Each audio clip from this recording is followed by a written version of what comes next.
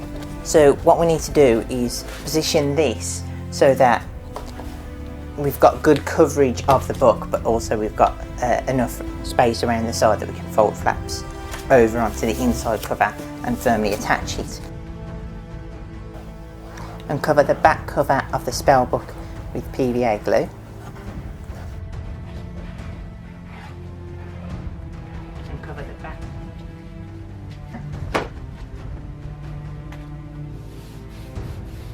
Apply some more glue to the spine and then pull that across. Now, in order to get the detailed ridges down the side, what I'm going to do is use elastic bands to press on the leather either side of the jute cord, just to give that bit of definition. Now when you're doing it, make sure that the back cover, the one that you've glued down, isn't getting wrinkled. Just apply your elastics.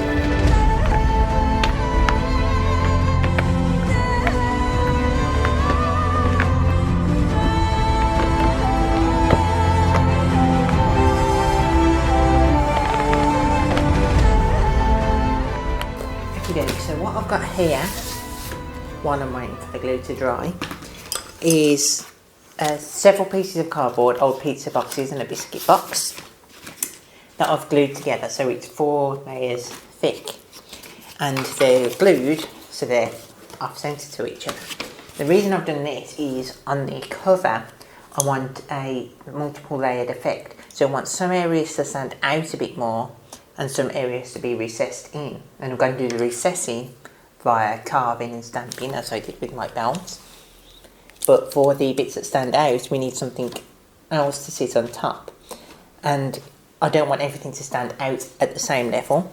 So for things that have got a more subtle embossing, we've got just 2 layers thick there and there, and for the things that are going to stand out quite a lot more, we've got 4 layers thick. So I'm going to draw on here the design for the cover of the book, and then we're just going to cut that out and stick it to the cover. Okay, so the first part that I'm going to do, the part that I want the main embossing to be, I'm going to cover about 2/3 of the height of the book. Let's turn it around this way for height of the book.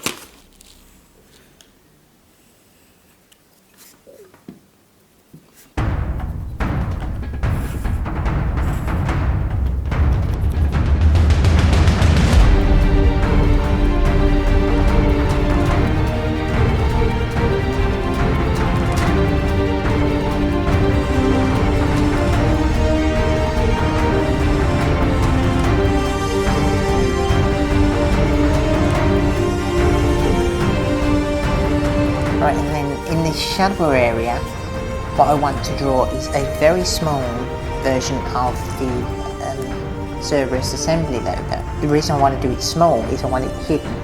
I want it so that it's probably something that was more prominent in the past, but as Caleb's stories evolved, it's recessed and Caleb's tried to hide it, maybe scratched off any gilding or something, so it's hidden but it's always present.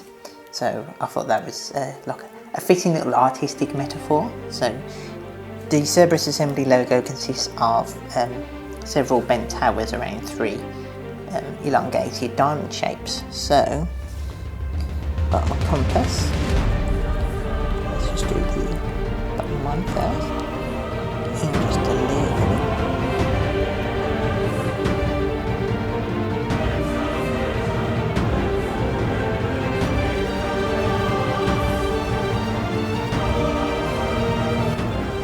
And the exact position of these doesn't matter because we're going to cut them out anyway, as long as they're roughly the right shape.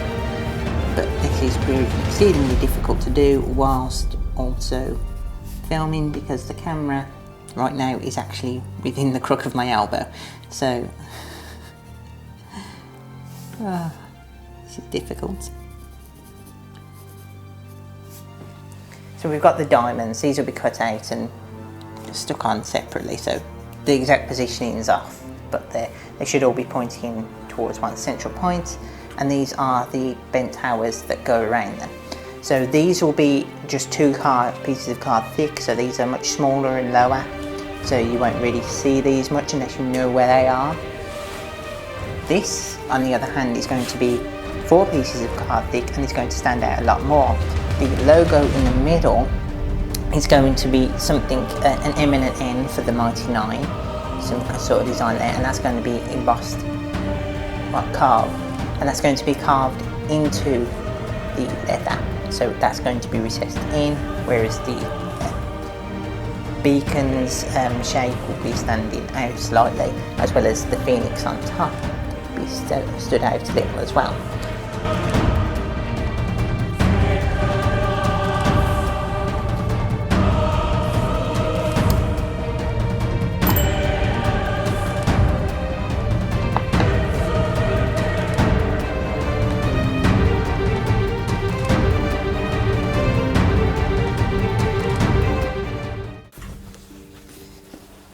And as you can see, left the ridges where the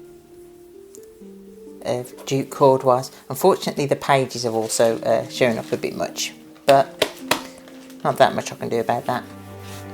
Right, and now we move on to the decoration of the front cover. So this is going to be in the centre there. Then we'll have the Cerberus assembly symbol a little bit further down. We don't want any part of it too close to the edge, but we do definitely want gaps in between the circles of the Cerberus assembly symbol, just so we have enough room to press the leather in. And then with that done, just glue it down.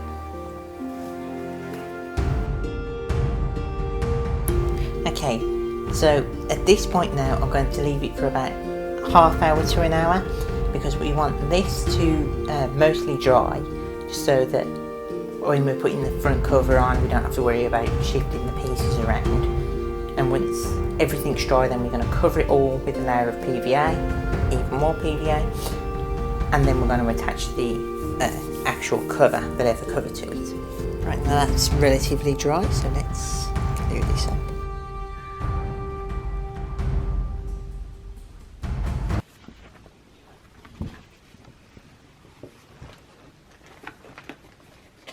And now that's down, I'm going to take a bone folder and use that to press right into the corners.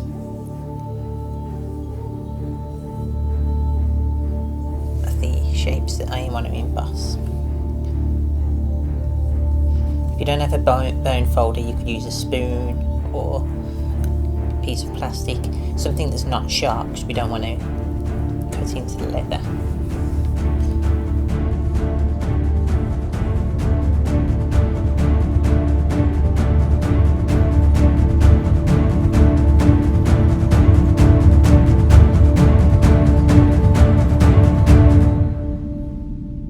This Cerberus assembly symbol has shown up a lot more clearly than I thought it would, so maybe you don't even need to use 2 layers of card if you want to really hide something.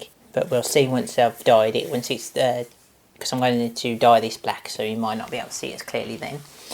But what we're going to do now is carve on the actual details to it. So to do that, we're going to need to moisten the leather. Okay, so let's just take a dauber, add a little bit of water, and just moisten the front. Now we don't want to absolutely soak this, because we don't want to soak through. We have put the plastic in to protect the first page, but the back into this is cardboard, which can warp if it gets too wet. So I'm just going to do a thin layer of moisture.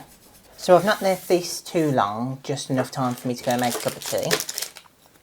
And as you can see, it's mostly absorbed the water, but it's still slightly damp. So what I'm going to do now is, using this stylus, I'm just going to press on the particular designs I want before I cut them with the swivel knife. So what we're going to do is, up the sides, create a little design of flames.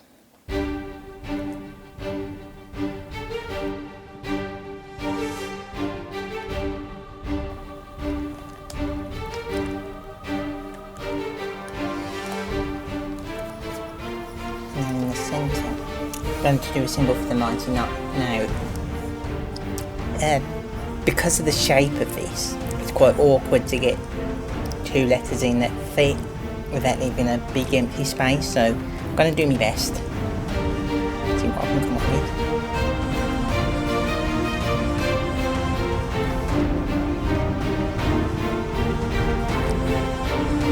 Not perfect, but good enough.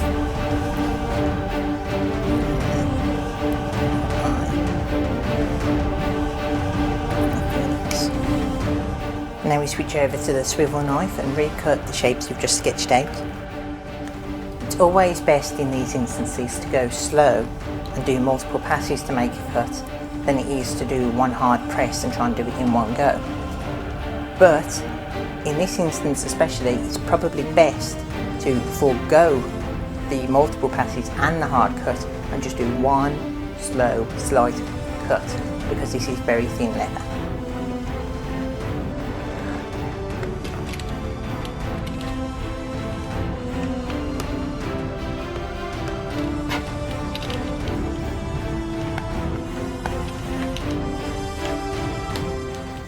Let's grab ourselves a stamp, and the majority of the work is going to be done with this stamp, the angled one, because it's easier to get into the edges there. And then we're going to use these 2 with a narrow point with both a hash and a smooth, just to fill in the shapes. Now we're going to work on the insides of the flames, the M and the N, and have those pressed inwards so that we've got a different level. This is going to be the inset pieces, so we've already got the outset pieces. So the way we're going to use it is just find a place you want to start, press it so the angle is pointing directly into the cut that we've made, give it a few taps and move along. I'm probably going to need to re-wet this because it's starting to dry out. And we're just going to walk the stamp along the edge,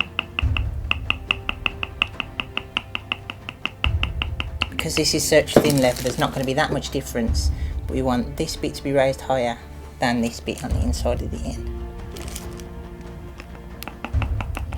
When we get to these corners with little detailed areas, we're going to switch over to this one with the point. Just press the point right into the edge. A few quick taps.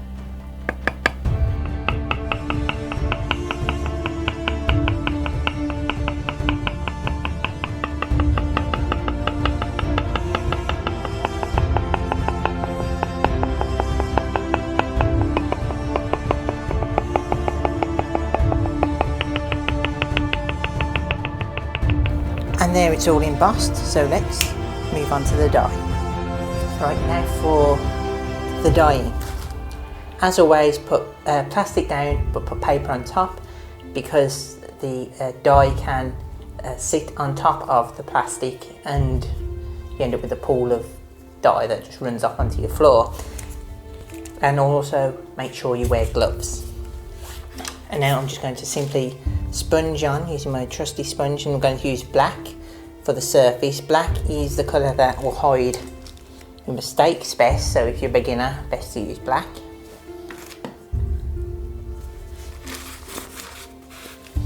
And I've also got a section of plastic between the cover and the front pages.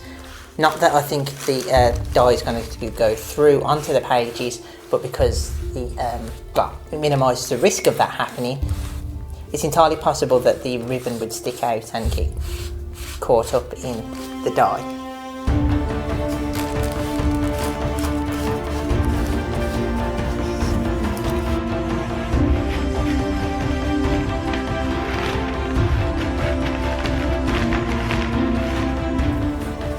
The very edges of the leather won't really matter, because we're going to put another black card once we've stuck those down, so the very tips we won't see.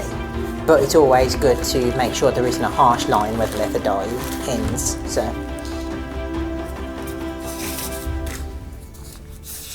now we're just going to leave that to dry, and then we'll do the other side.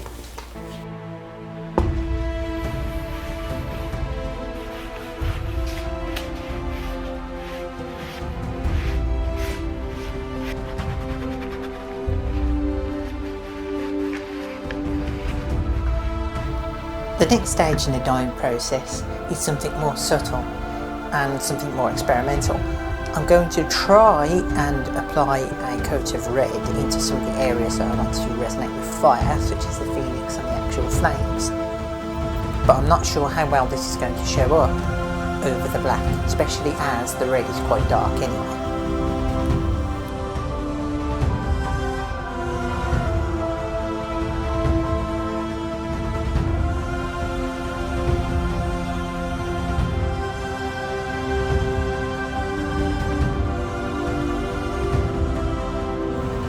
And now for the final stage, we're going to add some gilding around the book, just to give it that extra bit of pop.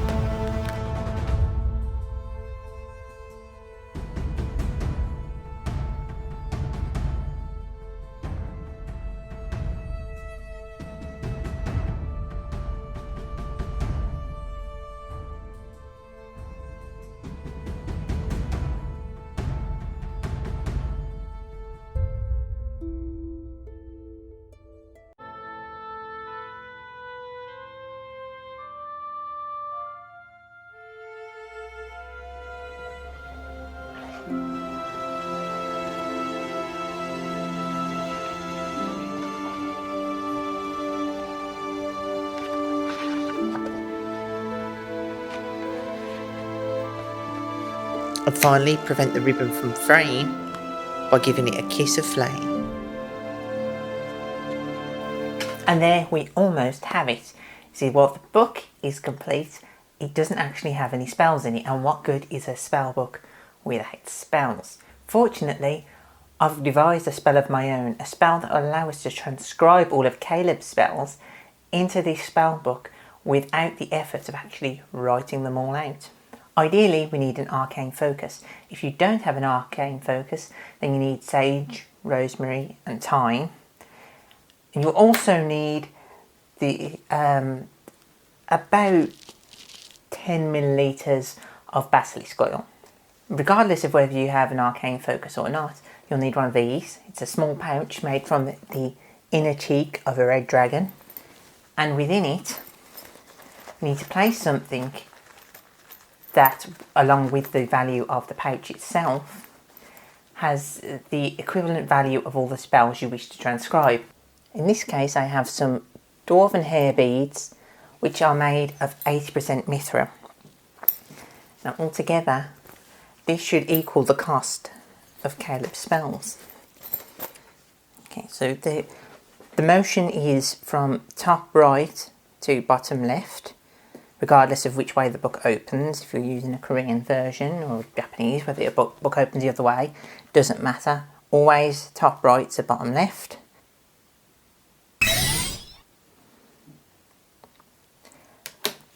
And there we have it. So let's see how well this has worked then.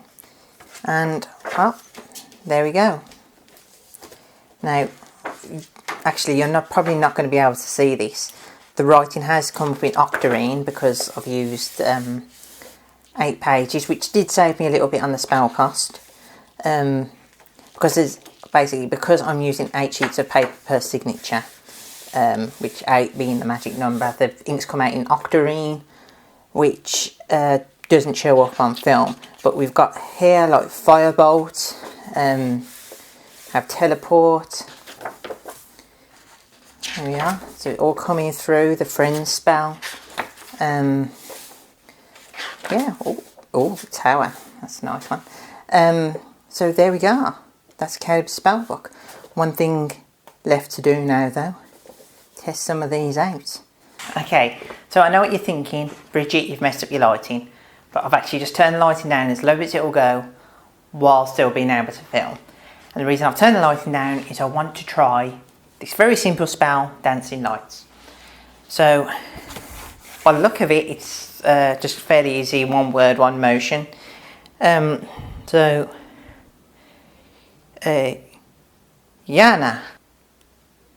Oh, look at that. It's fairly easy. It looks like it's making a glare across the screen. Can I just... a little bit better. Hopefully you can see me with that glare. Okay, so that worked out quite nicely. Nice easy spell. Let's try something else. Firebolt's a bit dangerous. Teleport, can't really do that without knowing where the other teleports are. The tower, goodbye rent. Okie doke. This one's a bit more complicated, so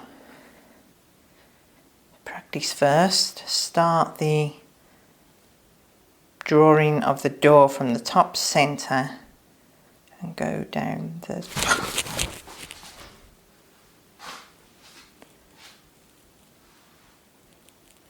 Well, I'm not getting my security deposit back.